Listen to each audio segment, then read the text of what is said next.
குன்றுள்ள இடமெல்லாம் குமரன் குடியிருப்பான்.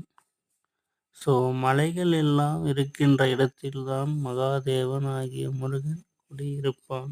6 படை வீடும் பார்த்தீங்கன்னா, அவருக்கு அழகழகான மலைகளில் தான் படை வீடு.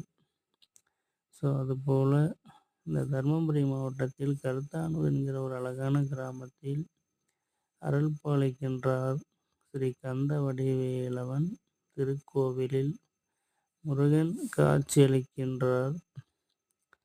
வள்ளி தெய்வானையோடு 5 பஞ்சலோகத்தில் அற்புதமாக காட்சியளிக்கிறார் நம் முருகப்பெருமான். ஸோ 6 படை வீடும் இங்கே அற்புதமாய் வடிவமைத்து அனைத்து பக்தர்களும் வந்து கண்டுகளிக்கிறார்கள். எல்லோரும் வாங்க, அருள் பெறுக. தேங்க்யூ.